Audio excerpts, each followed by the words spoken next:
हाँ तो my dear students, welcome to everyone. आज हम स्टार्ट करने जा रहे हैं कोऑर्डिनेशन कंपाउंड्स। 12th क्लास का जो चैप्टर है हमारा कोऑर्डिनेशन कंपाउंड, आज हम इसकी बिगिनिंग करने जा रहे हैं। बोर्ड के पॉइंट ऑफ व्यू से देखें तो ये लेसन आपका जो है 3 मार्क्स के वेटेज में आता है। ज्यादातर इसमें बोर्ड में नोमेनक्लेचर आ जाते हैं इस चैप्टर के। आइसोमेरिज्म का टॉपिक इंपॉर्टेंट है, हाइब्रिडाइजेशन आ जाती है, क्रिस्टल फील्ड थ्योरी आ जाती है। तो कहने का मतलब है कुछ लिमिटेड टॉपिक्स हैं आपके जिन पे क्वेश्चंस हमारे बोर्ड में पुट अप होते रहते हैं। तो स्टेटमेंट्स वगैरह पूछ लेते हैं कई बार एग्जाम्स में। तो हम इसको बोर्ड के पॉइंट ऑफ व्यू से भी इसको प्रिपेयर करेंगे। तो जैसा आपको पता है कि भी नीट जेई मेंस वगैरह में भी इसके क्वेश्चंस पुट अप होते हैं, तो वहां पर किस टाइप के क्वेश्चंस आते हैं उसको लेकर भी हम इसमें बात करेंगे आपसे। ठीक है जी, तो स्टार्ट करते हैं हम, बिगिनिंग करते हैं अपनी विद कोऑर्डिनेशन कंपाउंड्स।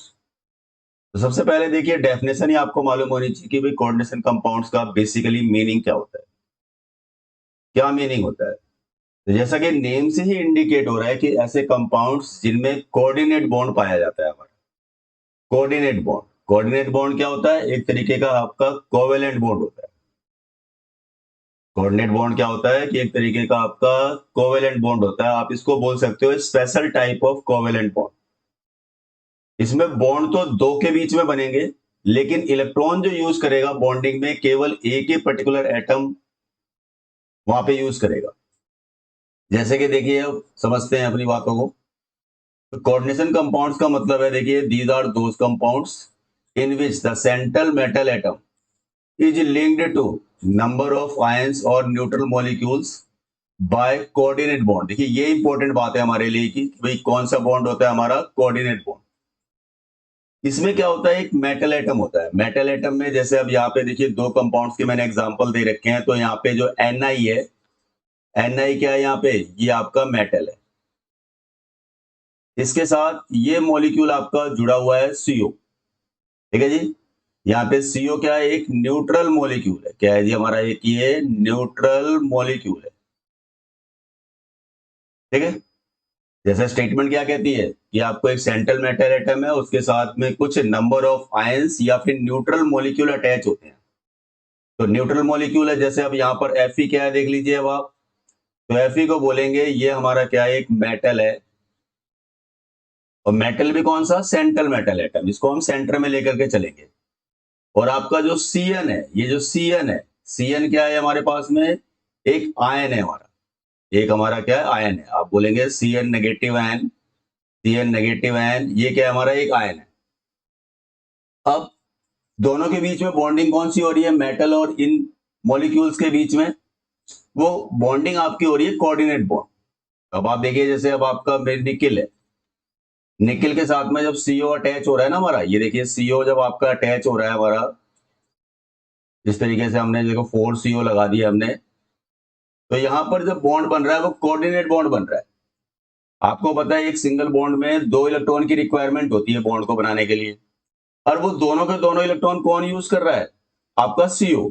तो यानी कि देखो इलेक्ट्रॉन CO यूज कर रहा है, इसलिए बॉन्ड की डायरेक्शन बोलेंगे हम तो CO से निकल की तरफ हमने दिखाई है, एरोहेड से दिखा रहे हैं इस बॉन्ड को। देखिए यानी कि इलेक्ट्रॉन किसकी तरफ से आ रहे हैं? CO की तरफ से आ रहे हैं। किसके पास आ रहे हैं? निकल के पास आ रहे हैं। आप देखिए CO ने अपना इलेक्ट्रॉन किसकी तरफ दिया हुआ है? निकल की तरफ। तो यानी CO यहाँ पे डोनर हो गया और निकल क्या हो गया? इलेक्ट्रॉन एक्सेप्टर हो गया। तो आप ऐसे बॉन्ड को बोलते हो आप कि भाई कौन सा बॉन्ड बना हुआ है यहाँ पे? कोऑर्डिनेट बॉन्ड बना हुआ है।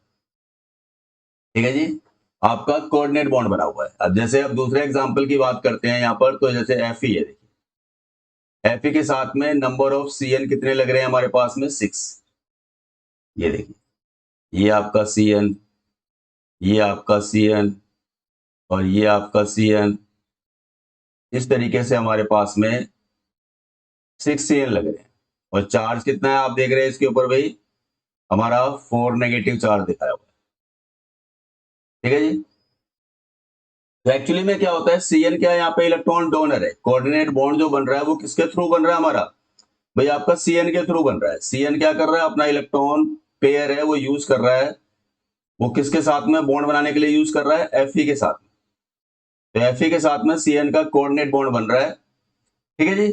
तो इस कंपाउंड को ही हम क्या नाम देते हैं? Coordination compound. तो ऐसे कंपाउंड जिनमें एक सेंट्रल मेटल एटम होता है, यानी कि जैसे कि निकेल और Fe दिया हुआ है आपको, उसके साथ कुछ मॉलिक्यूल्स अटैच होते हैं, वो आयन की फॉर्म में भी हो सकते हैं, न्यूट्रल फॉर्म में भी हो सकते हैं, और बॉन्ड किस टाइप का होता है उनके बीच में? Coordinate bond. तो ऐसे कंपाउंड्स को हम बोलते हैं कोऑर्डिनेशन कंपाउंड। बहुत सिंपल सी स्टेटमेंट है कि these are those compounds in which central metal atom is linked to number of ions और neutral molecules by coordinate bond.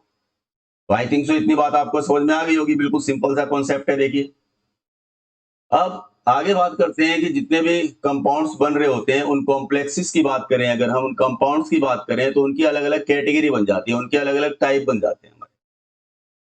जैसे कि फर्स्ट टाइप है हमारा, देखिए, कैटायनिक कॉम्प्लेक्सेस। अब कैटायनिक से क्या मतलब है? जैसा कि आपको नेम से इंडिकेट हो रहा है, कैटायन। कैटायन मतलब होता है कि ऐसी कोई स्पीशीज जिसपे प्लस का चार्ज। तब आप देखेंगे इन कॉम्प्लेक्सेस की बात करते हैं तो उसमें क्या होता है, देखिए, ये जो कॉम्प्लेक्स होते हैं अपने ऊपर पॉजिटिव चार्ज रखते हैं। These are those complexes which carries positive charge. Positive charge देख लीजिए बॉस, इस कॉम्प्लेक्स के ऊपर क्या चार्ज दिखाया हुआ है? आपको 2+ का चार्ज दिखाया हुआ है। ठीक है जी। तो आपकी जो स्क्वायर ब्रैकेट होगी, आपकी स्क्वायर ब्रैकेट के ऊपर चार्ज को देखेंगे आप, और चार्ज अगर वो पॉजिटिव होगा तो उस कॉम्प्लेक्स को किस कैटेगरी के अंदर हम डालेंगे भाई? Cationic complex. तो फर्स्ट कैटेगरी हो गई टाइप्स ऑफ कॉम्प्लेक्सेस में कि भी कितने टाइप के कॉम्प्लेक्सेस होते हैं। तो आपने देखा यहाँ पे 3 टाइप्स के बताए गए हैं। उन 3 टाइप्स में कैटायनिक कौन सा होता है? जिसपे कि आपका प्लस का चार्ज होता है। अब यही एनायनिक की बात करते हैं अगर हम, तो एनायनिक कॉम्प्लेक्सेस में एनायन स्टैंड्स फॉर जिसपे कि नेगेटिव चार्ज हो। तो आप देख रहे हैं कि इस कॉम्प्लेक्स में स्क्वायर ब्रैकेट के ऊपर कौन सा चार्ज दिखाया हुआ है? 4 नेगेटिव चार्ज दिखाया हुआ है। मतलब ये हमारा एक एनायनिक कॉम्प्लेक्स है। अगर आपका कॉम्प्लेक्स नेगेटिव चार्ज कैरी कर रहा है अपने ऊपर, तो आप बोलेंगे वो हमारा एक एनायनिक कॉम्प्लेक्स है। आफ्टर दैट हमारी जो थर्ड कैटेगरी बनती है वो हमारा है न्यूट्रल कॉम्प्लेक्सेस की। भाई न्यूट्रल कॉम्प्लेक्सेस, न्यूट्रल का मतलब ही होता है कि जिसके ऊपर कोई चार्ज ना हो, अनचार्ज हो।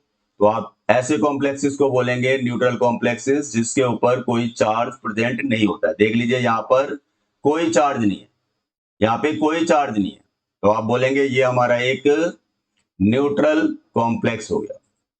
ठीक है जी। न्यूट्रल कैटेगरी का हमारा कोऑर्डिनेशन कंपाउंड हो गया हमारा। ठीक है जी। यहां तक बात समझ में आ गई कि भाई कोऑर्डिनेशन कंपाउंड्स या कॉम्प्लेक्सेस बेसिकली क्या होते हैं, और उसके बाद उसके टाइप्स की बात करेंगे तो ये हमारी 3 टाइप्स की इनकी कैटेगरी हो जाती है। अब आगे चलते हैं। देखिए, हमारा जो नेक्स्ट टॉपिक है वो है हमारा जी difference. Difference between double salt and complex है। ये भी आपका एक इंपॉर्टेंट क्वेश्चन है, बोर्ड के पॉइंट ऑफ व्यू से आता रहता है कई बार कि भाई what is the difference between double and salt and complex ion. Double salt जैसा कि नाम से इंडिकेट हो रहा है कि भाई 2 सॉल्ट्स आपस में कंबाइंड हो रखे हैं। ठीक है जी। 2 सॉल्ट प्रेजेंट है हमारे पास, तभी उसको डबल सॉल्ट बोल रहे हो। जैसे कि एग्जांपल में देखिए हमने मोर सॉल्ट को लेकर के यहाँ पे बात करी हुई है। इसका जो बात करें अगर हम मोर सॉल्ट की, तो ये 2 सॉल्ट से मिलकर बन रहा है। एक तो FeSO4, एक आपका अमोनियम सल्फेट। FeSO4 यानी फेरस सल्फेट, दूसरा कौन सा है? Ammonium sulphate.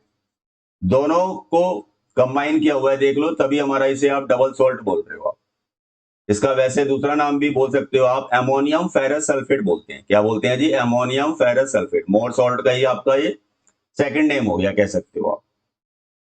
अब डबल सॉल्ट की खास बात क्या होती है, देखिए, कि ये आयोनाइज हो जाता है कंप्लीटली इन द सॉल्यूशन। जैसे इसको आप एक्वस सॉल्यूशन में डालते हो, इसका एक एक आयन सेपरेट आउट हो जाता है, अलग अलग हो जाता है इसके अंदर, एक्वस सॉल्यूशन के अंदर। अब जैसे अब आप देख रहे हो कि आपको दिखाया हुआ है यहाँ पे FeSO4 को देखो हमने ब्रेक कर दिया, Fe2+, और यहाँ पे NH4 की बात करते हैं तो NH4 पॉजिटिव आयन देख लीजिए अलग हो गया। SO4, और यहाँ पे भी SO4 है, NH4 के साथ में अमोनियम वाले के साथ में भी सल्फेट आयन प्रेजेंट है, और FeSO4 में भी सल्फेट आयन है। तो ये सल्फेट आयन मिल गया हमारे को, देख लीजिए। तो मेरा कहने का मतलब है कि Fe2+ भी अलग हो गया, देख लो, SO4 2 नेगेटिव आयन भी अलग हो गया, NH4 पॉजिटिव आयन भी अलग हो गया, और वहां पर जो SO4 2 नेगेटिव आयन था वो भी आपका अलग हो गया। जैसे ही अब आपने इसको वाटर में डाला, इस सॉल्ट ने क्या कर दिया? अपने आप को आयोनाइज कर दिया। तो अगर डिफरेंस के पॉइंट ऑफ व्यू से बोलें तो फर्स्ट पॉइंट यही हो गया कि हमारा डबल सॉल्ट को जैसे ही हम एक्वस सॉल्यूशन में डालते हैं तो खास इंपॉर्टेंट बात क्या देखने को मिलती है कि वो कंप्लीटली आयोनाइज हो जाता है किसके अंदर, सॉल्यूशन के अंदर। अब इसकी जो एग्जिस्टेंस की बात करते हैं, किस फॉर्म में हमारे को मिलता है, तो ये हमारा सॉलिड फॉर्म में ही मिलता है। It exist only in solid form, ठीक है जी, it exist only in solid form. लेकिन हाँ, एक्वस सॉल्यूशन में जैसे ही डालते हैं तो वो अपने आप को क्या कर देता है, डिसोसिएट कर देता है, किसमें जी, आयंस में। वैसे किस फॉर्म में पाया जाता है हमारा, सॉलिड फॉर्म में पाया जाता है। जैसे ही इसको आप सॉल्यूशन में डालोगे तो ये अपने आप को आयंस में डिसोसिएट कर देता है, तोड़ देता है। जब आयंस में तोड़ देगा तो जो प्रॉपर्टी पहले इसकी थी, अब जब ये आयंस प्रोड्यूस हो गए तो वो प्रॉपर्टी अब तो नहीं रही हमारे पास में। अब तो ये मोर सॉल्ट नहीं बोलेंगे ना इसको हम, तो मोर सॉल्ट की प्रॉपर्टी और इन आयंस की प्रॉपर्टीज क्या होगी, आपस में मैच नहीं करेगी। तो यानी कहने का मतलब है जो डबल सॉल्ट होता है, जैसे एक्वस सॉल्यूशन में डालते हैं तो वो अपनी आइडेंटिटी, अपनी पहचान को लूज कर देता है, ठीक है जी, अपनी पहचान को, अपनी आइडेंटिटी को क्या कर देता है जी, लूज कर देता है। तो आई थिंक सो इतनी बात आपको समझ में आई होगी डबल सॉल्ट के केस में। एक और हमने डबल सॉल्ट का एग्जांपल लिया हुआ है पोटास आल्म का। देखिए इसमें क्या है, हमारा पोटेशियम सल्फेट है, एल्यूमिनियम सल्फेट है।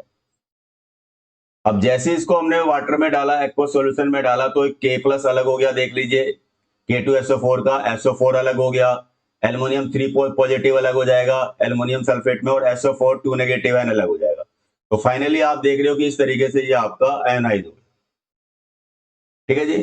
तो यानी कि डबल सॉल्ट की क्या बात होती है कि भाई डबल सॉल्ट एक तो कंप्लीटली आयोनाइज हो जाते हैं, दूसरी बात ये होती है कि ये सॉलिड फॉर्म में ही पाए जाते हैं, और तीसरी बात ये होती है कि जब आप एक्वस सॉल्यूशन में डालते हो तो उनकी आइडेंटिटी क्या हो जाती है, वो चेंज हो जाती है।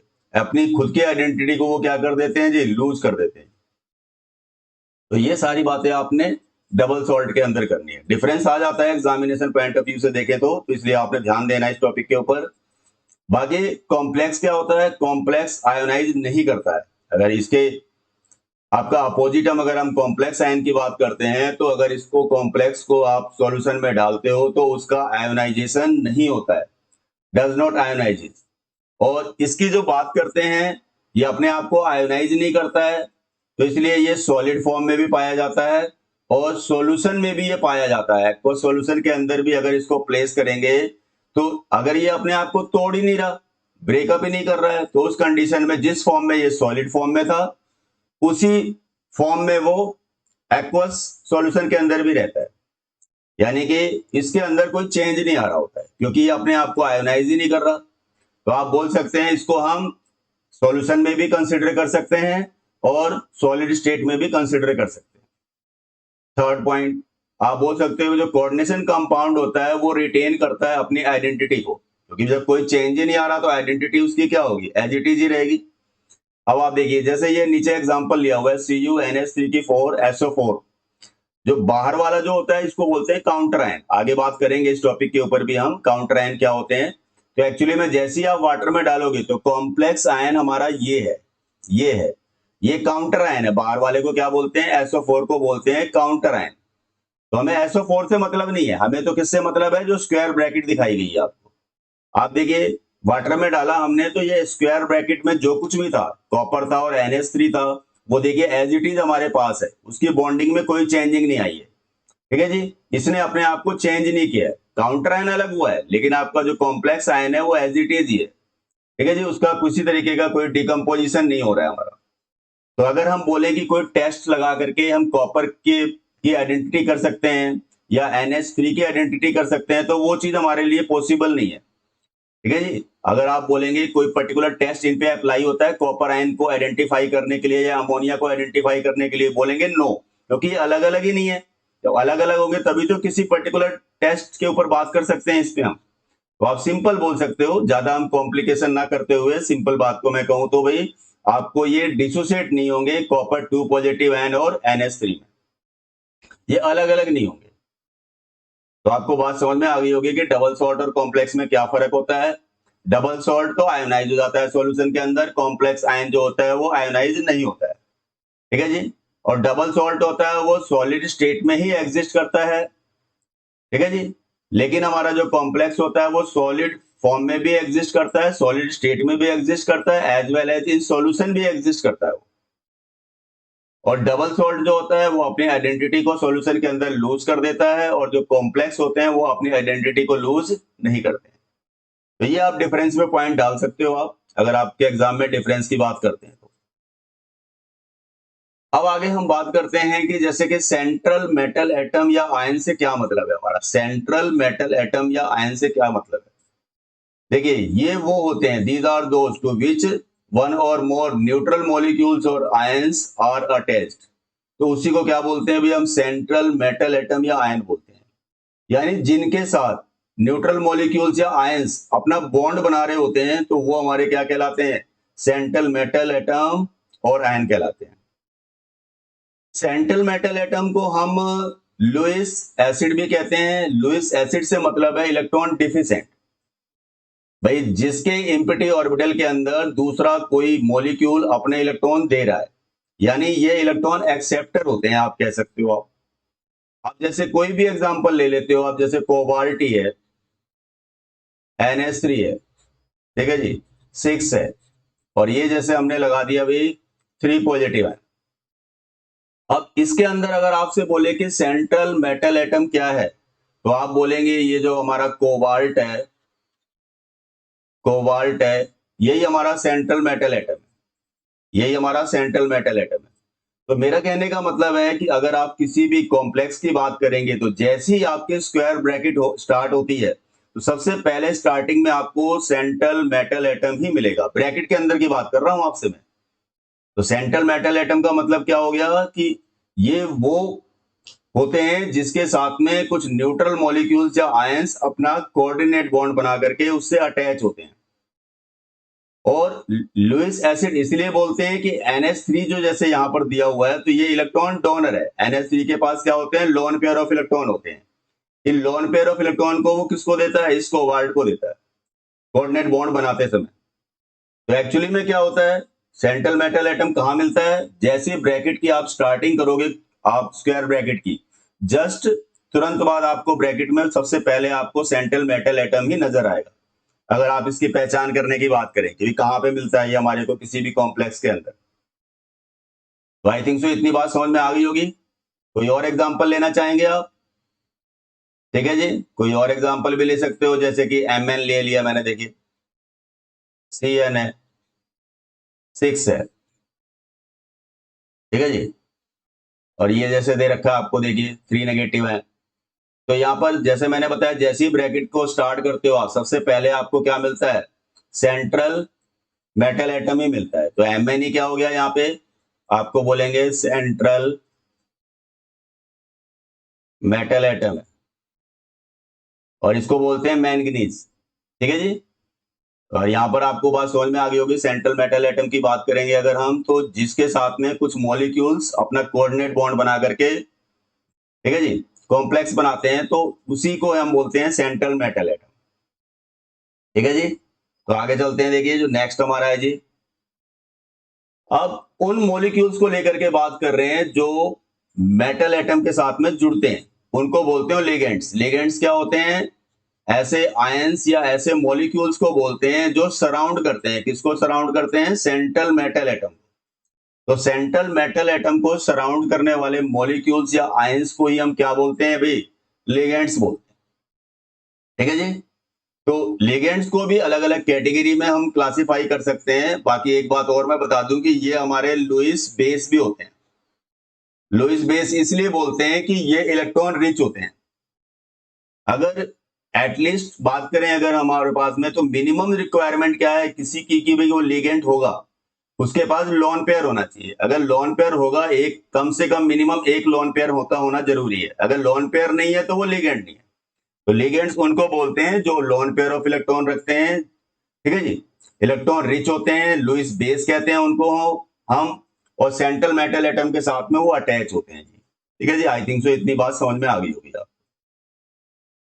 आगे देखिए, डेंटिसिटी ऑफ लिगेंड से क्या मतलब है? डेंटिसिटी से क्या मतलब है, ठीक है जी। डेंटिसिटी का मतलब होता है it is the number of donor groups in a single ligand that can bind to the central metal atom in the coordination complex, यानी कोई अगर हमारे पास में सिंगल लिगेंड दे रखा है, उसके पास कितने नंबर ऑफ डोनर ग्रुप्स हैं, यानी जिसके थ्रू वो बॉन्ड बना सकता है।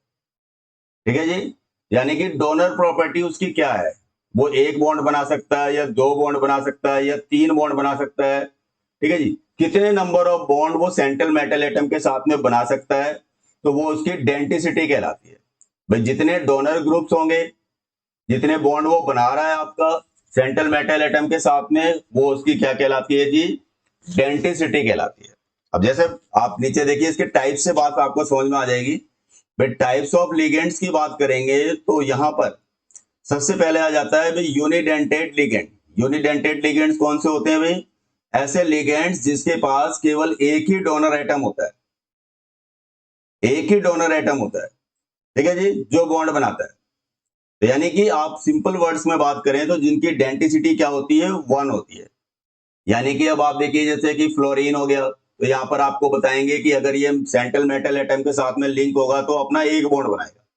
Cn नेगेटिव आयन हो गया, एक बॉन्ड बनाएगा। वाटर जो हो गया एक बॉन्ड बनाएगा। NH3 क्या हो गया, एक बॉन्ड बनाएगा। CO क्या है, एक बॉन्ड बनाएगा।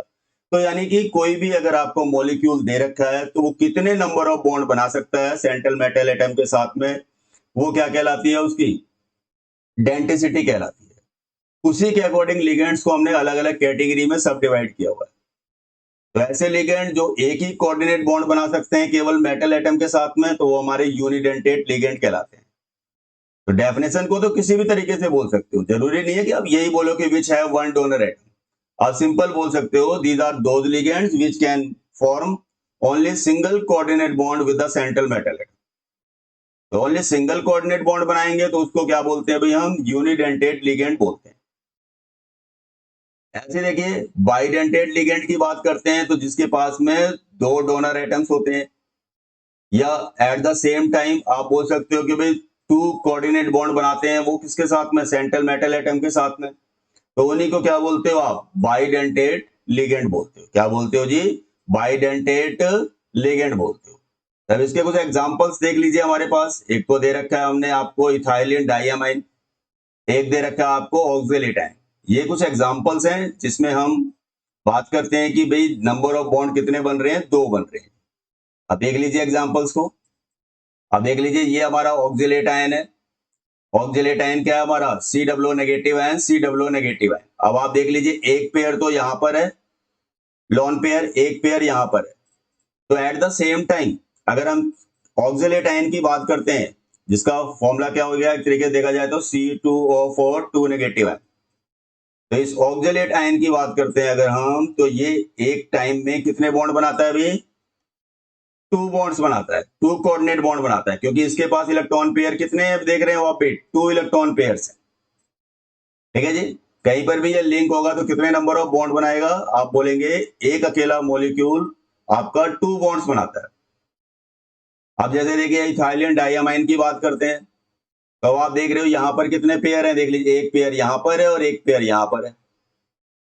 ठीक है जी, तो ये भी कितने बॉन्ड बनाएगा, आप बोलेंगे टू बॉन्ड्स बनाएगा। इथाइलिन डाइयामाइन की बात करते हैं, शॉर्ट में इसको आप OX से रिप्रेजेंट करते हो आप, और इथाइलिन डाइयामाइन को आप EN से रिप्रेजेंट करते हो आप। मान लीजिए कोई कॉम्प्लेक्स का ही एग्जांपल दिखाऊं मैं आपको, जैसे CO बोल रहा हूं मैं, आपको बोल रहा हूं EN की थ्राइस है, और ये देख लीजिए मैंने लिख दिया भाई आपका, मान लीजिए 3+ है। अब ये क्या है, एक EN कितने बॉन्ड बनाता है भाई, दो बॉन्ड बनाता है। अभी मैंने ऊपर बताया, तो तीन मिलके कितने बॉन्ड बनाएंगे, 6 बॉन्ड बनाएंगे। तो अब अगर आप 6 बॉन्ड की बात करेंगे, अब आप तो 6 बॉन्ड की बात करनी है हमारे को, एक EN कितने बॉन्ड बनाता है, दो। देखो जैसे ये हो गया EN, देखो दो बॉन्ड बना लिए इसने, देखो ये देखिए। ठीक है जी, अब आपका ये दूसरा वाला EN, ये देखिए इसने भी दो बॉन्ड बना लिए, और ये तीसरा वाला EN, ये देखो इसने भी दो बॉन्ड बना लिए अपने। ठीक है जी, तो इस तरीके से आपने देखा कि भाई ये हमारे पास में क्या हो गया भाई, दो बॉन्ड्स बनाए हुए हैं। एक एक EN के थ्रू हमारे नंबर ऑफ बॉन्ड कितने बन रहे हैं, दो बन रहे हैं। तो आप बोल सकते हैं कि भाई ये हमारा एक बाइडेंटेट कैटेगरी का केस है, हमारा लिगेंड जो है यहाँ पर। ऐसे ही अब आप EN की जगह OX लगा देंगे तो आपका ये ऑक्जेलेट आयन वाला केस बन जाएगा हमारा। COOX की थ्राइस कर देता हूँ, लेट अस सपोज मैं इस तरीके से करता हूँ कोई केस, तो आप वहां पर भी सेम कैटेगरी बात हो जाएगी हमारी कि बाइडेंटेट का केस। अब देखिए जैसे हम पॉलीडेंटेट की बात करते हैं तो पॉलीडेंटेट कौन से होते हैं, जिसमें हमारे पास 3 या फिर उससे मोर डोनर एटम होते हैं, तो उसको बोलते हो आप पॉलीडेंटेट लिगेंड। ठीक है जी। एडीटीए, एडीटीए एग्जांपल है किसका जी, एक हेक्साडेंटेट लिगेंड का, हेक्साडेंटेट लिगेंड का। एडीटीए की फुल फॉर्म होती है हमारी ethylene diamine tetra acetate ion, ये फुल फॉर्म होती है इसकी। इथाइलिन डाइअमाइन, देखो इथाइलिन हो गया, 2 एमाइन मतलब NH2 था, 2 बॉन्ड बने हुए तो 2 H हट गए इसके। इसके साथ में टेट्रा एसीटेट, देखो एसीटेट ग्रुप कितने लगे हुए हैं, 4 लगे हुए हैं। अब आप जरा ध्यान से देखो, आप एक पेयर ये रहा, एक पेयर ये रहा, एक पेयर ये रहा, एक पेयर ये रहा, एक ये रहा और एक ये रहा। ठीक है जी। तो टोटल मिला करके इलेक्ट्रॉन पेयर कितने हो रहे हैं देखा जाए तो हमारे पास में, आप देख रहे हैं भी हमारे पास कितने हो रहे हैं, 6 पेयर हो रहे हैं। इलेक्ट्रॉन पेयर कितने हो रहे हैं, 6 हो रहे हैं। तो आप इसको क्या बोलते हो, आप इसीलिए आप हेक्साडेंटेट लिगेंड बोलते हो। ये एक अकेला मॉलिक्यूल ही कितने बॉन्ड बनाता है हमारे लिए, आप बोलेंगे कि भाई टोटल मिला करके 6 बॉन्ड बना रहा है, क्योंकि इसके पास नंबर ऑफ इलेक्ट्रॉन पेयर कितने हैं, लोन पेयर 6 हैं। तो आई थिंक सो इतनी बात समझ में आ गई होगी कि भाई पॉलीडेंटेट लिगेंड्स कौन से होते हैं, जिनके पास 3 या मोर देन 3 आपके पास डोनर एटम्स होते हैं, तो उनको आप बोलते हो भाई पॉलीडेंटेट लिगेंड्स। तो आई थिंक सो इतनी बात आपको क्लियर हो गई होगी। आगे चलते हैं, देखिए नेक्स्ट टॉपिक है हमारा भाई एम्बिडेंट लिगेंड्स कौन से होते हैं, एम्बिडेंट लिगेंड्स। ठीक है, ऐसे लिगेंड्स को बोलते हैं जिनके पास में डोनर एटम्स तो आपके पास में 2 और मोर होते हैं, लेकिन at the same time metal atom के साथ जो लिंक होता है वो केवल एक ही लिंक होता है। यानी डोनर एटम तो ज्यादा रखते हैं वो, लेकिन आपका जो बॉन्डिंग करते हैं वो आपका केवल एक ही बॉन्डिंग करते हैं। यानी आप कह सकते हो यूनिडेंटेट जो मॉलिक्यूल्स होते हैं ना, लिगेंड्स जो होते हैं हमारे, उसी की तरह ये भी बिहेव करते हैं। होते तो इनके पास में क्या है भाई, डोनर एटम एक से ज्यादा है।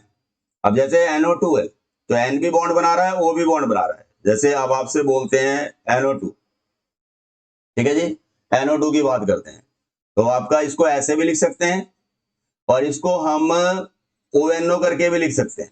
यानी O से भी बॉन्ड बन रहा है और N से भी बॉन्ड बन रहा है। तो आप दो तरीके से ये लिंक हो रहा है, N के थ्रू भी लिंक हो रहा है और आपका O के थ्रू भी लिंकेज हो रही है इसकी। तो आप बोलेंगे डोनर एटम तो इसके पास एक से अधिक है, लेकिन बॉन्ड तो ये एक ही बना रहा है ना एक ही समय में। अब जैसे अब आपका SCN है, SCN नेगेटिव है, ठीक है, SCN नेगेटिव है, इसको आप NCS नेगेटिव N भी करके लेके चलते हैं आप। तो यानी कि बॉन्ड आपका दो तरीके से बनाते हैं, क्योंकि इनके पास डोनर एटम क्या है, बोल रहे हैं भी दो हैं यहाँ पे। डोनर एटम इन दोनों एग्जांपल्स में देखा जाए तो हमारे पास में कितने हैं जी, दो हैं। लेकिन हाँ, इंपॉर्टेंट बात क्या है कि मेटल एटम के साथ में जब लिंकेज होगी तो केवल एक ही बॉन्ड बनेगा, एक ही एटम लिंक हो सकता है एक ही समय में। ठीक है, तो ऐसे लिगेंड्स को क्या नाम देते हैं भाई, हम एम्बिडेंटेट लिगेंड्स बोलते हैं। जो डोनर एटम तो ज्यादा रख रहे हैं, लेकिन बॉन्डिंग क्या है, केवल एक टाइम में एक ही बॉन्ड बन रहा है। तो ऐसे लिगेंड्स को क्या बोलते हो आप, एम्बिडेंटेट लिगेंड्स बोलते हैं। ठीक है, बहुत सिंपल सी बात है। आगे चलते हैं, देखिए नेक्स्ट है हमारा कोऑर्डिनेशन स्पेयर या फिर कोऑर्डिनेशन एंटिटी से क्या मतलब होता है। देखिए कोऑर्डिनेशन स्पेयर से क्या मतलब है, या कोऑर्डिनेशन एंटिटी बोले तो उससे क्या मतलब है। देखिए इसमें समझिए आप, the central metal atom, the central metal atom and ligands, the central metal atom and ligands which are directly attached. यानी कि एक सेंट्रल मेटल एटम है, उसके साथ में कुछ लिगेंड्स प्रेजेंट है हमारे पास में, वो आपस में एक दूसरे के साथ में डायरेक्टली अटैच्ड है और return in the square bracket, जिनको हमने कहां पे लिखा हुआ है जी, स्क्वायर ब्रैकेट के अंदर लिखा हुआ है। इनको कलेक्टिवली एक साथ मिला करके क्या बोलते हैं, कोऑर्डिनेशन स्पेयर या फिर कोऑर्डिनेशन एंटिटी बोलते हैं। ठीक है जी। अब आप जैसे कोई भी एग्जांपल आप फॉलो कर रहे हो, जैसे CO है आपका, NH3 है और ये 6 है। ठीक है जी। तो इसमें क्या है आपका, देखिए एक सेंट्रल मेटल एटम है, ये सेंट्रल मेटल एटम है CO आपका, और इसके साथ में ये आपका NH3 इसके साथ में लिगेंड के तौर पर प्रेजेंट है, जो इसके साथ में अटैच है। तो मेटल एटम और लिगेंड डायरेक्टली एक दूसरे के साथ में अटैच है, और किसके अंदर लिखा हुआ है, हमने इनको स्क्वायर ब्रैकेट के अंदर लिखा हुआ है। तो इनको एक साथ मिला करके कलेक्टिवली क्या बोलेंगे भाई हम, कोऑर्डिनेशन एंटिटी। क्या बोलेंगे जी, कोऑर्डिनेशन एंटिटी, या फिर कोऑर्डिनेशन स्फीयर। ठीक है जी, एक ही बात हो गई, कोऑर्डिनेशन स्फीयर। तो सेंट्रल मेटल एटम है और लिगेंड्स हैं, एक दूसरे के साथ में डायरेक्टली अटैच हैं, और कहां पे पाए जा रहे हैं जी वो, अगर आपसे बोला जाए तो स्क्वायर ब्रैकेट के अंदर। कहां पे पाए जा रहे हैं, स्क्वायर ब्रैकेट के अंदर। तो उनको एक साथ मिला करके क्या बोलते हैं, कोऑर्डिनेशन स्फीयर या फिर कोऑर्डिनेशन एंटिटी। तो आई थिंक सो इतनी बात आपको क्लियर होगी होगी। नेक्स्ट हमारा जो टॉपिक है वो है जी काउंटर आयंस। काउंटर आयंस क्या होते हैं, देखिए ऐसे आयंस जो स्क्वायर ब्रैकेट के बाहर पाए जाते हैं, outside the square bracket. The ions outside the square bracket, उन्हीं को क्या बोलते हैं भैया, हम काउंटर आयन बोलते हैं। ठीक है जी, जो आयन स्क्वायर ब्रैकेट के बाहर पाए जाएंगे उन्हीं को हम काउंटर आयन बोलते हैं। अब जैसे अब आप देखो ये कॉम्प्लेक्स दिया हुआ है, आप ध्यान से देखिए ये कॉम्प्लेक्स दिया हुआ है, तो ये K4 क्या है, देखो ब्रैकेट के बाहर है। K4 क्या है, ब्रैकेट के बाहर है। तो K4 ही क्या है हमारा, यही K हमारा काउंटर आयन है। यहाँ पे जब इसको हम एक्वस सॉल्यूशन में डालेंगे तो ये ब्रैकेट पे तो कोई फर्क नहीं पड़ेगा, क्योंकि आपको पता है कॉम्प्लेक्स तो अपने आप को डिसोसिएट करता ही नहीं है। काउंटर आयन इससे अलग हो गया, यानी कि 4 मोल देखो K प्लस आयन अलग हो गए, जितना यहाँ पॉजिटिव चार्ज है उतना ही ब्रैकेट के ऊपर नेगेटिव चार्ज बन जाएगा। तो आपने देखा कि ये हमारा क्या है जी, K प्लस आयन अलग हो गया FeCN6 4 नेगेटिव आयन से। तो आप देखो नीचे सारी बात बताई गई है आपको कि K4 क्या है, यहाँ पे काउंटर आयन हो गया। Fe क्या हो गया, जैसी ब्रैकेट स्टार्ट होती है सबसे पहले क्या मिलता है हमारे को, सेंट्रल मेटल एटम। उसके साथ जो मॉलिक्यूल अटैच होते हैं उनको क्या बोलते हो आप, लिगेंड बोलते हो। ठीक है जी, क्लियर होगी बात। तो कोऑर्डिनेशन नंबर, जितने नंबर ऑफ लिगेंड मेटल के साथ में बॉन्ड बना रहे होते हैं ना, जितने टोटल बॉन्ड बन रहे होते हैं वही आपका कोऑर्डिनेशन नंबर होता है। एक्चुअली में एक CN का एक बॉन्ड होता है, 6 CN मिलकर के 6 बॉन्ड बनाएंगे। तो आपका जितने नंबर ऑफ बॉन्ड बनेंगे इस Fe के साथ में वही आपका कोऑर्डिनेशन नंबर होता है। तो यहाँ पे कोऑर्डिनेशन नंबर की बात करें तो वो हो जाएगा जी 6। अभी इसको समझने की जरूरत नहीं है, आगे मैं बताऊंगा आपको कोऑर्डिनेशन नंबर के बारे में भी बात होगी। फिलहाल अभी आपको ज्यादा पेन लेने की जरूरत नहीं है, अभी आपको केवल ये देखना है कि काउंटर आयन क्या होते हैं। अभी आप केवल 2 बातों पे ध्यान दीजिए। अब आप जितनी बातें हमारी अभी हो चुकी है कि भाई अगर काउंटर आयन की बात करें तो जो ब्रैकेट के बाहर पाया जाता है, ब्रैकेट जैसी शुरू होगी आपको सेंट्रल मेटल एटम मिल जाएगा, उसके साथ जो मॉलिक्यूल अटैच होंगे वो हमारे लिगेंड्स कहलाएंगे। कोऑर्डिनेशन स्फीयर क्या होता है, मैंने बताया था कि स्क्वायर ब्रैकेट के अंदर मेटल और लिगेंड्स को एक साथ मिला करके क्या बोलते हैं, कोऑर्डिनेशन स्फीयर या कोऑर्डिनेशन एंटिटी बोलते हैं। कोऑर्डिनेशन की डेफिनेशन अभी हमारी आई नहीं है, आगे चल के उसकी भी बात करेंगे। फिलहाल यहां तक समझ में आई बात। और हाँ, एक इंपॉर्टेंट बात और बताना चाहूंगा आपको, जो कैटायनिक काउंटर आयन होते हैं, कैटायनिक काउंटर आयन होते हैं वो तो हमारे को लेफ्ट साइड में मिलेंगे हमेशा। यानी कि जो लेफ्ट साइड होती है ना हमारी, जैसे कॉम्प्लेक्स आप कोई भी आप कॉम्प्लेक्स शो करते हो आप, तो स्टार्टिंग जो होती है, अगर ब्रैकेट के बाहर अगर शुरू में ही आपको काउंटर आयन दिख रहा है लेफ्ट में, तो ये हमारा कैटायनिक होता है। अगर राइट में लास्ट में आपको काउंटर आयन दिखाई देगा तो वो आपका होता है एनायनिक। मैं एक एग्जांपल और ले लेता हूं आपके लिए, जैसे कि अभी हम बात ही कर रहे थे अभी आपसे, CO है, NH3 है, 6 है, अब ये मैंने लगा दिया Cl3। तो यहां पर काउंटर आयन क्या है बोले थे हमारा, ये आपका काउंटर आयन है। Cl3 की बात करेंगे तो Cl यहाँ पे क्या है बोलेंगे तो हमारा काउंटर आयन है। और ये काउंटर आयन कौन सा है, एनायनिक है, एनायनिक है। भाई कैटायनिक जो मिलता है हमेशा लेफ्ट में मिलता है, एनायनिक जो मिलता है हमारे को वो राइट साइड में मिलता है, राइट साइड में मिलता है। ठीक है जी, राइट साइड में मिलता है, लास्ट में, ब्रैकेट के लास्ट में आपको राइट साइड में मिलेगा हमारे को। ठीक है जी, कभी भी नेगेटिव वाले काउंटर आयन की बात करें, एनायनिक की बात करेंगे तो उसको हम लेफ्ट में नहीं ले सकते, कैटायनिक वाली जगह पे नहीं ले सकते। ठीक है जी, तो ऑलवेज जो एनायनिक काउंटर आयन होगा वो हमेशा ब्रैकेट जहां खत्म हो रही होगी लास्ट में ही मिलेगा हमारे, और कैटायनिक हमारे को स्टार्टिंग में मिलेगा। और दोनों में खास बात क्या है कि ये स्क्वायर ब्रैकेट से बाहर नजर आएंगे हमारे को। काउंटर आयन क्या नजर आएंगे, कहां पे नजर आएंगे, ब्रैकेट से बाहर को नजर आएंगे हमारे को। ठीक है जी। तो आई थिंक सो इतनी बात आपको क्लियर होगी होगी भी काउंटर आयन बेसिकली क्या होते हैं। अब आगे चलते हैं, देखिए हमारा जो नेक्स्ट है टॉपिक है भाई होमोलेप्टिक कॉम्प्लेक्सेस कौन से होते हैं। आगे बात कर रहे हैं आपसे भाई होमोलेप्टिक कॉम्प्लेक्सेस कौन से होते हैं। होमो का मतलब क्या होता है, सिमिलर, यानी आप कह सकते हो, इसको ऐसे याद रख सकते हो, आपके ऐसे कॉम्प्लेक्सेस जिनमें लिगेंड्स केवल एक ही टाइप के होते हैं, अलग अलग टाइप के लिगेंड्स ब्रैकेट के अंदर नहीं पाए जा रहे। मेटल एटम होगा, मेटल एटम के साथ में जो लिगेंड्स होंगे वो ब्रैकेट के अंदर हमारे को केवल एक ही टाइप के मिलेंगे, वन काइंड ऑफ लिगेंड। देखिए ऐसे कॉम्प्लेक्सेस जिसमें मेटल एटम जो होता है वो बॉन्डेड होता है किसके साथ में, only one kind of donor groups. Donor groups को आप बोल सकते हो, लिगेंड्स भी बोल सकते हो। अगर आप डोनर ग्रुप्स को बोलना चाहो तो लिगेंड्स भी बोल सकते हो। जैसे देखिए निकिल है, पहले एग्जांपल में निकिल केवल NH3 के साथ जुड़ा हुआ है और तो कुछ नहीं है ना ब्रैकेट के अंदर NH3 के अलावा। कोबाल्ट है NH3 के साथ जुड़ा हुआ है, Fe केवल Cn के साथ जुड़ा हुआ है। तो अगर हमारे पास लिगेंड्स केवल एक ही टाइप के होते हैं, one kind of ligands present होते हैं किसके अंदर, स्क्वायर ब्रैकेट के अंदर, जिसमें मेटल के साथ में जो बॉन्ड बना रहे होते हैं, तो ऐसे कॉम्प्लेक्सेस को आप बोलते हो होमोलेप्टिक कॉम्प्लेक्सेस। ठीक है जी। इसके अपोजिट अगर हम बात करते हैं तो हमारा आ जाता है जी हेट्रोलेप्टिक कॉम्प्लेक्सेस। ये दोनों की दोनों स्टेटमेंट काफी इंपॉर्टेंट है। ठीक है जी, बोर्ड के एग्जाम में आई हुई है सारी स्टेटमेंट ये वाली, जो दोनों की बात करें अगर हम आपसे प्रीवियस ईयर्स के क्वेश्चन पेपर उठा के देखोगे तो वहां पर ये स्टेटमेंट्स आपको मिल जाएंगे।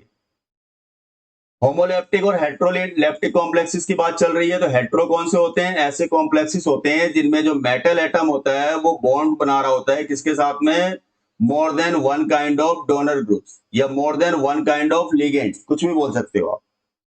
अब आप देखिए निकिल है, निकिल के साथ में अब देखो दो टाइप के लिगेंड हो गए हैं, एक तो Cl लग रहा है और एक वाटर लग रहा है। ठीक है, वाटर को एक्वा बोलते हैं, आगे बताएंगे अभी आपको। तो Cl लग रहा है और आपका H2O यानी एक्वा लग रहा है, और इसमें भी देख लो Cl लग रहा है साथ में NH3 लग रहा है।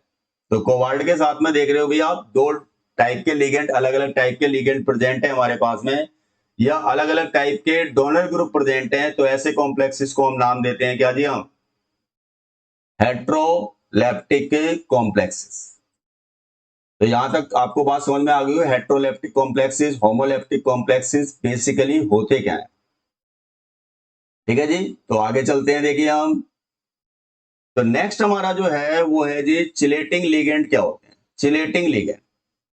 तो चिलेटिंग लिगेंड का मतलब होता है कि ये वो पॉलीडेंटेट लिगेंड है। ठीक है जी, ये वो पॉलीडेंटेट लिगेंड है, या सिंपल बोल सकते हो ये वो लिगेंड है, ऐसे भी बोल सकते हो, जो बाइंड होते हैं किसके साथ में, सेंट्रल मेटल एटम के साथ में, और क्या बनाते हैं जी, रिंग लाइक स्ट्रक्चर बनाते हैं, रिंग स्ट्रक्चर बनाते हैं, क्लोज रिंग बना लेते हैं। तो ऐसे लिगेंड्स को हम बोलते हैं भाई आप चिलेटिंग लिगेंड, और इस कॉम्प्लेक्स को बोलते हैं भाई हम चिलेट। तो ये भी आपकी इंपॉर्टेंट है स्टेटमेंट, बोर्ड में आई हुई स्टेटमेंट है कि भाई चिलेटिंग लिगेंड क्या होते हैं, चिलेट क्या होते हैं, ऐसे करके बोलते हैं आप। तो आप देख लीजिए Fe के साथ में यहां पर हमने क्या देखा भाई, आपका इथाइलिन डाइअमाइन लग रहा है, इथाइलिन डाइअमाइन, यानी आपका जो एग्जाम्पल है ये वो इस टाइप का एग्जाम्पल है, Fe है। ठीक है जी, आप इसको बोलते हो इथेन 1,2 डाइअमाइन को क्या बोल सकते हो, En।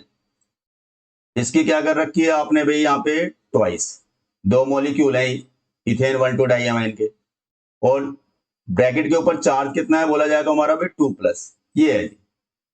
यही एग्जांपल नीचे डायग्राम बनाया हुआ है। Fe के साथ में जब En जुड़ रहा है इथेन 1,2 डाइअमाइन, तो En के कितने बॉन्ड बनते हैं, दो। आप देखो ये देखो इथेन 1,2 डाइअमाइन, यहां से देख लो एक मॉलिक्यूल का बॉन्ड बना रहे हो, एक मॉलिक्यूल का बॉन्ड यहां से बना रहे हो। देखो ये इलेक्ट्रॉन आप यूज करके नाइट्रोजन के इलेक्ट्रॉन को लोन पेयर को यूज करके Fe के साथ बॉन्ड बना रहे हो आप।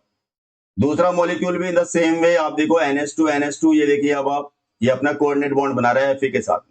तो यहाँ क्या बन गई, एक रिंग बन गई। आप देखो आपकी क्या हो गई है, एक रिंग बन गई है, क्लोज रिंग बन गई है आपकी। तो अगर कोई भी पॉलीडेंटेट लिगेंड इसके साथ में सेंट्रल मेटल एटम के साथ में लिंक हो रहा है, और लिंक होने के बाद अगर वो रिंग लाइक स्ट्रक्चर बनाता है, तो चिलेट बोलेंगे उस कॉम्प्लेक्स को, और जो लिगेंड होगा उसे बोलेंगे हम चिलेटिंग लिगेंड। ठीक है जी, तो आई थिंक सो ये भी क्लियर हो गया होगा आपको कि भाई चिलेटिंग लिगेंड से क्या मतलब है हमारा। नेक्स्ट हमारी जो बात आती है वो है जी कोऑर्डिनेशन नंबर की। कोऑर्डिनेशन नंबर की तो आप बोलेंगे it is the total number of monodentate ligand surrounding the central metal atom in the coordination sphere. Coordination sphere के अंदर, कोऑर्डिनेशन स्फीयर के अंदर कितने नंबर ऑफ मोनोडेंटेट लिगेंड्स हैं जो उसके साथ में बॉन्डेड है, कितने नंबर ऑफ मोनोडेंटेट लिगेंड्स हैं जो सेंट्रल मेटल एटम के साथ में बॉन्डेड है। तो वही आपके पास में वैल्यू क्या कहलाती है, हमारी कोऑर्डिनेशन नंबर कहलाती है। कोऑर्डिनेशन नंबर कहलाती है। जैसे अब आपका Ni है, Ni के साथ में मैंने कार्बोनाइल ग्रुप लिया हुआ है, ये आपका CO की 4 है। अब आप देख रहे हो Ni के साथ में CO की कितने बॉन्ड बन रहे हैं, 4 बॉन्ड बन रहे हैं। CO क्या है हमारा, एक मोनोडेंटेट लिगेंड है, एक टाइम में एक ही बॉन्ड बना रहा है ये अपना। ठीक है जी, एक ही बॉन्ड बनता है इसका खुद का। अब आप देखेंगे 4 बॉन्ड बन जाएंगे इसका मतलब, तो आप बोलेंगे कोऑर्डिनेशन नंबर कितना हो गया इसका, आप बोलेंगे 4 हो गया। कोऑर्डिनेशन नंबर कितना हो गया, 4 हो गया। ठीक है जी, इतनी बात समझ में आ रही है आपको। कोऑर्डिनेशन नंबर कितना हो गया, 4 हो गया। जैसे मान लीजिए कॉपर है, ये देखो NH3 है, इसकी 4 है, और ऊपर ये देखिए अब आपका 2+ है। यहां पर भी बोले तो कोऑर्डिनेशन नंबर कितना हो जाएगा, आप बोलेंगे 4 हो जाएगा, क्योंकि NH3 सिंगल बॉन्ड बनाता है, मोनोडेंटेट है। और कितने NH3 दिखाई दे रहे हैं आपको, 4, तो 4 बॉन्ड बनाएंगे कॉपर के साथ मिलकर के। लेकिन अगर थोड़ा सा मैं एग्जांपल को चेंज करता हूं, जैसे कोबाल्ट है, En की आपका थ्राइस है, ठीक है, En की थ्राइस है, और ये आपका 2+ है। अब अगर देखा जाए तो आपका En तो 2 बॉन्ड बनाता है, तो अब इसका कोऑर्डिनेशन नंबर अगर आप 3 बोलते हो आप, तो ये गलत हो जाएगा। एक्चुअली में इसका कोऑर्डिनेशन नंबर होता है 6। ये जो मैंने डेफिनेशन ऊपर दे रखी है वो मोनोडेंटेट के लिए दे रखी है। आपको किसके लिए डेफिनेशन दिखाई गई है, मोनोडेंटेट के लिए। अगर आपके पास मोनोडेंटेट लिगेंड नहीं है, तो उस कंडीशन में आप देखते हैं कि भी कितने इलेक्ट्रॉन पेयर डोनेट किए जा रहे हैं लिगेंड के द्वारा सेंट्रल मेटल एटम को। या दूसरी तरीके से बात को बोले तो जितने टोटल नंबर ऑफ बॉन्ड बनेंगे मेटल एटम के साथ में लिगेंड्स के द्वारा, उसी के बराबर होगा आपका कोऑर्डिनेशन नंबर। अब जैसे अब आप देख रहे हो, अब यहां पर है CO है, तो आपने En जब देखना है कि En की बात करेंगे तो एक En तो 2 बॉन्ड बनाता है, तो एक En के अकॉर्डिंग देखा जाए तो कोऑर्डिनेशन नंबर बन गया 2, तो 2 En के अकॉर्डिंग हो जाएगा 4, और 3 En के अकॉर्डिंग हो जाएगा, आपसे बोलेंगे तो हमारा भाई कितना हो जाएगा जी, 6। तो कोऑर्डिनेशन नंबर हो गया आपका इसके हिसाब से 6। ठीक है जी, तो अगर मोनोडेंटेट होगा तो जितने लिगेंट होंगे उतने के बराबर ही हो गया कोऑर्डिनेशन नंबर। लेकिन अगर ज्यादा बॉन्ड बनाने वाले लिगेंट है हमारे पास में, डेंसिटी ज्यादा है, तो उस कंडीशन में आप देखेंगे कि टोटल बॉन्ड बन कितने रहे, जितने टोटल नंबर ऑफ बॉन्ड बन रहे होंगे आप बोलेंगे वही क्या कहलाएगी उसकी भी वैल्यू। ठीक है, जो भी वैल्यू आएगी हमारी बोलेंगे वही हमारा उसका कोऑर्डिनेशन नंबर हो जाएगा। तो आई थिंक सो इतनी बात समझ में आ गई होगी भी कोऑर्डिनेशन नंबर से क्या मतलब। ठीक है जी, आगे चलते हैं। देखिए हम नेक्स्ट है हमारा ऑक्सीडेशन नंबर क्या होता है। ऑक्सीडेशन नंबर होता क्या है, देखिए एक्चुअली में ये चार्ज होता है। ये क्या होता है, चार्ज होता है, जो किसी भी एटम के ऊपर या किसी भी आयन के ऊपर एक्चुअली प्रेजेंट होता है जब वो किसके साथ में कंबाइन होता है, कुछ अदर एटम्स या अदर ग्रुप्स के साथ में कंबाइन होता है। अब जैसे इस चैप्टर में हमारे को कोऑर्डिनेशन नंबर के साथ साथ ऑक्सीडेशन नंबर की भी जरूरत पड़ती है। तो जैसे एग्जांपल के तौर पे मान लीजिए CO है, ठीक है, H2 है, ठीक है जी, इसकी थ्राइस कह रहे हैं आपको, और ये Br है, ठीक है जी, ये Br है, और ये आपका क्या है, CN है, और आपको बोल रहा है इसकी थ्राइस है। ठीक है, जैसे ये आपको कोई कॉम्प्लेक्स दे दिया और आपको ऑक्सीडेशन नंबर बताना है, तो एक्चुअल ऑक्सीडेशन नंबर हमारे को मान लीजिए हमारे को सेंट्रल मेटल एटम का निकालना है। सेंट्रल मेटल एटम का निकालना है, जो कि हमारा क्या है, कोबाल्ट है, आपको मालूम है। ठीक है। अब इसका जो भी चार्ज आएगा वो किसके रिस्पेक्ट में आएगा, जिनके साथ में ये कंबाइन हो रहा है, उनका चार्ज यहाँ पे एक इंपॉर्टेंट रोल प्ले करेगा इसके चार्ज को निकालने में, इसके ऑक्सीडेशन नंबर को निकालने में। अब मान लीजिए हमने कोबाल्ट का निकाल रहे हैं, तो कोबाल्ट को हमने क्या मान लिया, एक्स। वाटर एक न्यूट्रल मॉलिक्यूल होता है। वाटर क्या होता है, एक न्यूट्रल मॉलिक्यूल होता है, इसका चार्ज होता है 0। तो प्लस में क्या हो जाएगा, 0 × में क्या हो गया, देखेंगे तो हमारा 3 प्लस। अब Br की बात करेंगे, जितने भी हैलोजन एटम होते हैं, फ्लोरीन, क्लोरीन, ब्रोमीन, आयोडीन, सब पे होता है -1 का चार्ज। तो ये हो जाएगा ये -1। तो यानी कहने का मतलब है -1 हो गया प्लस। अब Cn की बात करेंगे, तो Cn पे चार्ज कितना होता है, इस पे भी माइनस होता है। जैसे कोई एग्जांपल ध्यान रखो, जैसे KCN लिखते हो आप, तो क्या लिखते हो, K + Cn नेगेटिव है, यानी आपका इस पे भी -1 चार्ज है। लेकिन Cn कितने, 2 है आपके पास, तो ये हो जाएगा प्लस में -1 × में 2। अब ये पूरा कॉम्प्लेक्स क्या है, ब्रैकेट के ऊपर कोई चार्ज नहीं है, एक न्यूट्रल कॉम्प्लेक्स है, तो टोटल चार्जेस का सम क्या होना चाहिए, 0 के बराबर।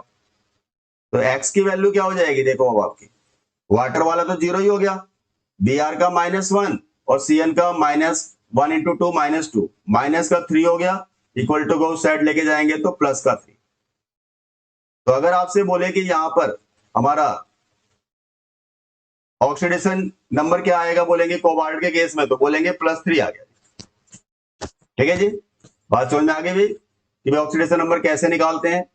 कि जिसका निकालना होता है उसका निकालने में क्या होता है, बाकी के ग्रुप्स को देखते हैं जो उसके साथ में अटैच है, उनके के ऊपर क्या चार्ज होता है, उनके चार्ज के रिस्पेक्ट में हम वैल्यू को फाइंड आउट करते हैं, किसके जी, ऑक्सीडेशन नंबर की। तो आप इस चैप्टर के अंदर हमारे को जरूरत पड़ेगी कि भाई oxidation number central metal atom का निकालना होता है, क्योंकि जब नोमेनक्लेचर करेंगे ना, तो नोमेनक्लेचर बिना ऑक्सीडेशन नंबर को निकाले हुए आप कर नहीं सकते आप। क्योंकि नोमेनक्लेचर जो आईपीसी नेमिंग जब दिखाएंगे हम कॉम्प्लेक्सेस की, तो वहां पर आपको ऑक्सीडेशन नंबर की वैल्यू भी वहां पर दिखानी होती है। तो इसलिए ये भी आपका एक इंपॉर्टेंट टॉपिक है, आप इस पे अच्छी तरीके से फोकस करेंगे कि भाई ऑक्सीडेशन नंबर हम कैसे फाइंड आउट करते हैं। ठीक है जी, कोई दिक्कत नहीं होगी आपको यहां तक।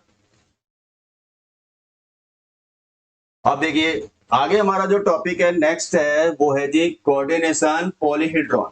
कोऑर्डिनेशन पॉलीहेड्रॉन, तो it is the spatial, spatial को आप स्ट्रक्चरल भी बोल सकते हो आप। ये एक स्ट्रक्चरल अरेंजमेंट होता है या स्पैटियल अरेंजमेंट होता है किसका जी, लिगेंड्स का। जो लिगेंड्स होते हैं, जो एटम्स होते हैं जो जुड़ रहे होते हैं सेंट्रल मेटल एटम के साथ में, उनका एक अरेंजमेंट होता है जो कि डायरेक्टली अटैच हो रहे हैं किसके साथ में, सेंट्रल मेटल एटम के साथ में। और ये जब डायरेक्टली जो अटैच हो रहे हैं मेटल के साथ में, तो कौन सी पोजीशन पे ये पाए जा रहे हैं, कौन सी पोजीशन पे वो प्रेजेंट है, तो वो स्ट्रक्चरल अरेंजमेंट हमारे को डिसाइड करेगा कि भाई आपकी कॉम्प्लेक्स की क्या ज्योमेट्री क्या होगी, कॉम्प्लेक्स की ज्योमेट्री क्या होगी। क्योंकि जब आप लिगेंड्स को अटैच जो हो रहे हैं किसके साथ में, सेंट्रल मेटल एटम के साथ में, उसके अरेंजमेंट को दिखाओगे आप, उनकी एक्चुअल पोजीशन को दिखाओगे आप, तो उससे हमारे को क्या पता चलेगा, ज्योमेट्री का पता चलता है। जैसे अब आप देखो ये कुछ एग्जांपल्स हमने दे रखे हैं, लिगेंड्स की पोजीशन के अकॉर्डिंग ऑक्टाहेड्रल ज्योमेट्री आ रही है, टेट्राहेड्रल ज्योमेट्री आ रही है, स्क्वायर प्लेनर ज्योमेट्री आ रही है, ट्राइगोनल बाइपिरामिडल ज्योमेट्री आ रही है, स्क्वायर पिरामिडल ज्योमेट्री आ रही है। तो ये अलग अलग टाइप की ज्योमेट्रीज आपको किसके अकॉर्डिंग मिल रही है कि भाई आपका जो लिगेंड्स है वो सेंट्रल मेटल एटम के साथ में किस पोजीशन पे प्रेजेंट है, कहां पे प्रेजेंट है, जब वो डायरेक्टली अटैच हो रहा है। तो कोऑर्डिनेशन पॉलीहेड्रॉन क्या दिखा रहा है आपको, बोल रहे हैं कि ये हमारे को स्ट्रक्चरल अरेंजमेंट ज्योमेट्री को प्रिडिक्ट करने में हमारे को हेल्प कर रहा है। ठीक है जी, तो आई थिंक सो इतनी बात क्लियर हो गई।